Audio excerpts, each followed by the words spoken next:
Tell me like a Hellcat.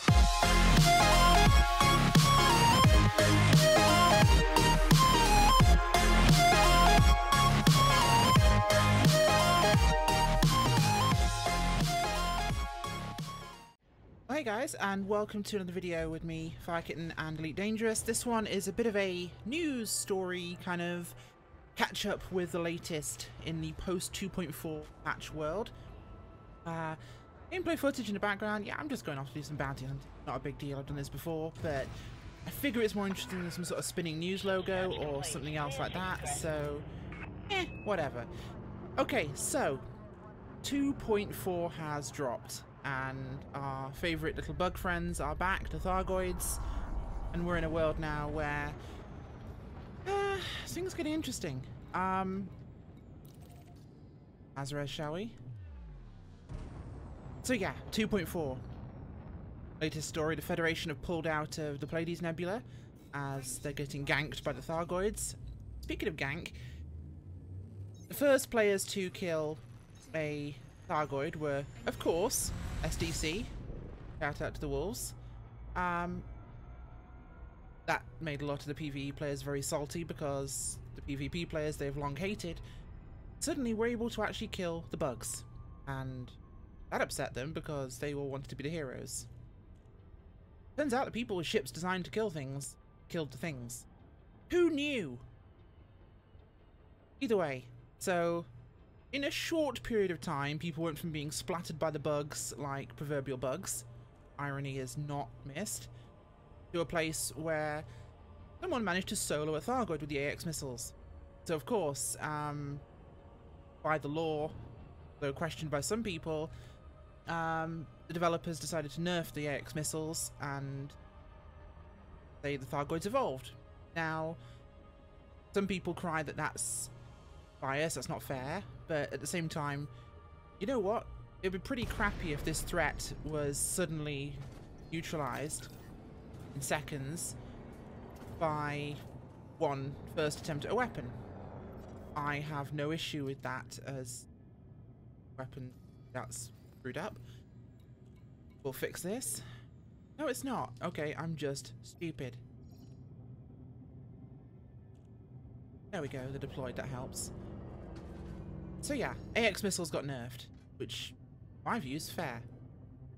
Wouldn't really work if the first weapon we had was not functioning, or functioned too well. In this case, now we have the new community goal, we have the AX multi-cannons now, which, when mounted on an Anaconda's huge point, looks suspiciously like a gentleman's sausage and berries. That's all I'm gonna say. But anyway, nice to be able to tell what Anacondas are male and female. Either way, now we know that we've got the weapons, and the Thargoids are evolving, of course, and there are tactics forming on how to kill them. FDev want this to be a group effort, and I kind of agree. They want it to be a case where you have to work with other people to actually take these down, which I like as a concept, because it means you actually have to work together and you have to group up, and that's what this should be about, honestly. Does it make it as easy as some people want? No. Can you run around in solo playing the game now as easily if you want to go for Thargoid fighting? No, you can't. But it does. This Python can't turn for crap because I'm so used to having an engineered thrusters.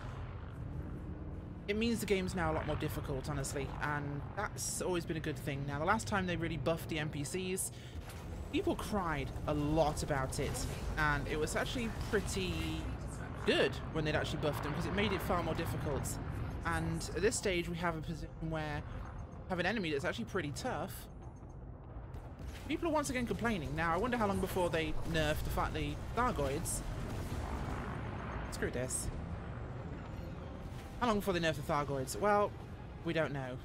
That's going to be the telling question, isn't it? As we find out exactly how this one's going to play out, we'll have to wait and see. But I suspect there are more weapons. Announcements have been made, though, about the new Centurion ship, which looks lit. And, of course, we have the announcement of the crate as well. What specifically those ships will be able to do and what their categories will be is not known as of yet. But we'll find out, I'm sure. There's renders of those and early models shown at the Frontier Expo in London. happened this past weekend. A lot of other bits and pieces came out of that, including the news that squadrons will be coming in. This bastard dodges me. Squadrons are coming in. Squadrons being larger groups of players, more than the wings. Now, this has been something players have cried for quite a while. Rightfully so. You know, we wanted something where we could basically have bigger groups playing together. This will be a huge thing for PvP, where we get to have far bigger groupings of players and the ability to have these grouped up docks almost, like mobile carriers, what they're talking about. And this is obviously geared towards the fight against the Thargoids and how that will play out in the future. But this is really cool. You know, the carriers where you can rearm, refuel, repair your ships, keep in the fight. And this brings things a little bit further away from the area we've been playing in. And I like how this goes. So this is pretty interesting. We don't really know too much about what else is going to come with 2.5, I'm guessing it'll be at this point. But you know what? I think the future's looking pretty rosy for Elite Dangerous. The Thargoid War is going to make things a lot more interesting, a lot bigger, and I'm quite excited. I'm going to smack into an asteroid.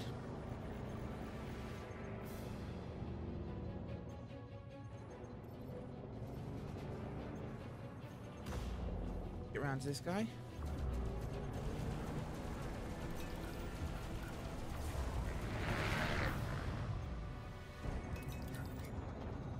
But either way, we are now in a situation where we're going to have far more of a war footing in this game. And I think that'll balance pretty nicely when it comes to actual expansion of player versus player, player versus environment. It gives us a far wider spectrum even. How these carriers will work and the squadron function will work is as yet unknown, but it's exciting. And we'll be able to see what will come in the future. So the fact is this game's now coming on 3 years old. And if people are looking at it going, well, it's been out for so long and I've not been involved, I'm going to miss out. No, you're not. This game gets major developments every couple of months. New big features come out and new other functions. They're talking about the ability to walk around in your ship as well in 2018. That's going to be insane. You know, boarding of the vessels, boarding stations. And I can't wait. That's going to be epic, as I really need to engineer this Python. But either way, 2018 is looking incredibly exciting. And it's going to be a really good future. Yeah, the game is only really coming into its own in terms of what we can do with this, and it's going to be incredible. And those of you who commented on these videos saying, you know, you really like the idea of this and you don't know where to start, well, you know what? These videos have been a really good way to kind of find your way in that. This Zero to Hero playthrough has almost been a beginner's guide, and a lot of these tips and tricks I've shown have been just that. They're great ways to kind of get yourself situated in the game and find your position. I mean, God, back when I started, fighting a asp like this wouldn't have been too big a deal in Python. Now it's a bit harder. I mean, I'm struggling a bit because I'm trying to talk and kill at the same time. I'm just going to tank this guy because fuck this. Go away. There we go. That took a lot longer than I wanted it to. But either way, this game has so much in the future. There is so much coming and so much exciting content. If you want to get it, get on board. The sales happen all the time, so keep your eyes on the Frontier store. I'd suggest you buy it through there rather than through Steam. The launcher is the same thing you use anyway, so it doesn't really matter. But either way, if you like how this game's going and the direction it's taking, I highly recommend going for it. The future is incredible. There is an expansion pack, Horizons, of course, which lets you do the planet stuff, which we did in the previous video, and that's pretty worth it, to be honest. I mean, the total of the game in the Horizons pack is what you pay for a game now, and there'll probably be a new pack for next year. But that's a small price to pay for what is essentially an MMO. You pay no subscription for, you pay no extra fees. It is what it is. And $20 a year, that doesn't bother me. I think that's completely fair. Either way, this is beautiful. Look at this. I'm flying through ice asteroid belts in the middle of space in my very own spaceship. There aren't many games we can do this, and oh god, mistakes were made. There aren't many games we can do that either. Mistakes were made.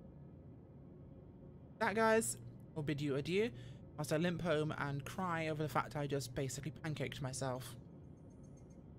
Time to visit engineers. And engineering will be something I'll be covering in an upcoming video for Elite, so stay tuned and fly safe, Commanders. Good one.